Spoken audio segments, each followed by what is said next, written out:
Guys, I gotta read this to you. This is too good not to read. So this is my review, which I published earlier today. And this comment just came in, and I immediately, this guy got the Grifter bot reply from me. Um, we gotta read this. He gave this game a 1 out of 10. So he gave Kingdom Come Deliverance 2 a 1 out of 10. We gotta read this. This is freaking hilarious, man. So, Extreme Xbox. My review of KCD2 after playing for hours, he says. He doesn't say how many hours he played, he just says that he played for hours. The good graphics, visuals are very nice. The bad, and here's where he just lists a whole bunch. This is the perfect example of a grifter bot. Fighting, says combat. Fighting is very slow. You slowly dance around and around, waiting for something to happen, as if on the ballroom floor at a party, and blocking does no good. No matter what you do, you will die. Game makes Dark Souls look like a kindergarten game. It's too difficult, too boring, too frustrating, and just nothing there to keep my attention. He's clearly never actually leveled up Henry's combat skills. Because if you actually level up Henry's combat skills, remember we've talked about this in a previous video. Your skill as a player means absolutely jack shit in this game until you've leveled up Henry. Once you've leveled up Henry's skills, then your player skill factors in.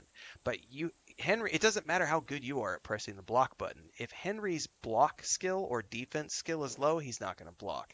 Similarly, if his sword skills are low, he's not going to land attacks. So it doesn't matter how often you're hitting the monster, not the monster, but the NPCs, you're not going to be doing any damage because Henry sucks. You have to get Henry good first. So that's funny. The map. He says the map looks like it's from a Mario game, or it should be. It's hard to take the cartoonish look seriously. And no matter where you look on the map, it all looks alike. It makes finding certain locations impossible since there are no real landmarks to speak of that the player can go by. It's all just green bushes and roads. He clearly hasn't actually. I'm gonna go back into the game really quick because one of the things that the art team should be praised on is how cool the map looks and the fact that if you understand medieval artwork and medieval symbology, especially thinking like Monty Python and the Holy Grail and watch Warhorse Studios talking about in their dev live streams the amount of effort and the art team and everything they put in to making the map and all the icons and everything else, because the map is one of the coolest parts about this game because of how realistic it is, because it's made to medieval standards with the same style of medieval artwork and everything else. That's hilarious. It also operates backwards from anything ever played. He's still talking about the map. Scrolling across the map is done with the right stick instead of the left, and to zoom in, it's done with the LB, RB buttons instead of the triggers. Give the player a bass-backwards feeling. He just has no coordination. Apparently, he doesn't know how to play games, and the fact that there's different keybinds for different games. Whatever. Saving. There's no manual saving unless you have a particular item in your inventory. That's not true. Loading hours of progress lost and instant upon death, which by the way can come with the weakest housefly in this game, as literally everything kills you almost immediately, and it's always 1,000 times your strength and stamina. Okay, we've already also addressed this in other places. You can have beds. I have many beds in this game. I have beds at I think 4 different inns, and I have a bed at the apothecary lady's house in the woods, and I have a bed at the smithy. So I've got 6 different beds after 25 hours of gameplay, and you can manually save at any bed that you have that's permanently set up. Beds are cheap.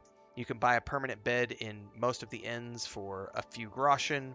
You can haggle the price down. I have permanent beds again. I have permanent beds in 4 locations plus 2 free beds that I didn't have to pay anything for, and I can use those beds at any time. On top of which, there's the saver schnapps, which you can craft as an alchemist, or you can buy them from merchants. So there's lots of ways to save the game.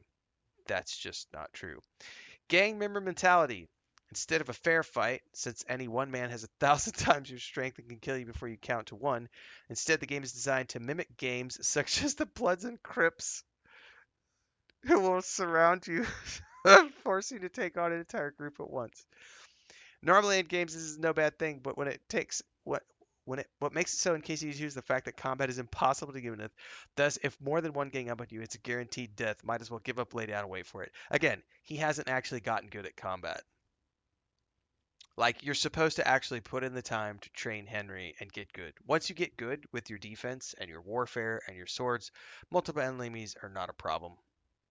Especially once you have like Master Strike and better gear and so on and so forth. Frame rate, terrible, absolutely bloody awful. He's probably running on a potato.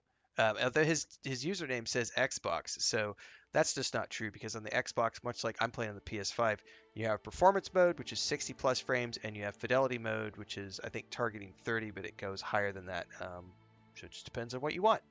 You can get the frame rates that you want. Too much babbling. The dialogue in this game will wear you down to an abyss of complete boredom. Most of your time will be spent with the controller in your lap while listening to drawn-out conversations of absolute dull drool, or long cutscenes that will make you wonder if you have the TV input to game or a DVD. Other night I fell asleep in my recliner during a conversation. So this game actually, I think it's been confirmed, it has more dialogue than Baldur's Gate 3, which for me is a big thumbs up because I like story-based RPGs. The motion performance capture in this game from all of the actors involved, they all deserve to win awards for their performance capture in this game. They've done an exceptional job. If you don't like RPGs, sir or madam, I can't help you there. No content. The world is empty. It should have been named Kingdom Gone, Nothing to Deliver. Trees, fields, lakes, and tavern with drunks here and there. It made me miss Skyrim, full of dungeons and action. No dungeons in KCD2. Final score, 1 out of 10. He's obviously not actually played the game. We are almost, I think as of this recording, we are almost 27 hours into the game, all of which has been live streamed. And you can see me completing dozens of quests over the past 27-ish hours of the game that we've played so far. So that has got to be um, one of the funniest things, one of the funniest comments I've seen so far. The guy gave it a 1 out of 10. Oh my goodness. 1 out of 10. Grifterbot. That, ladies and gentlemen, is the absolute definition of a Grifterbot. Wow.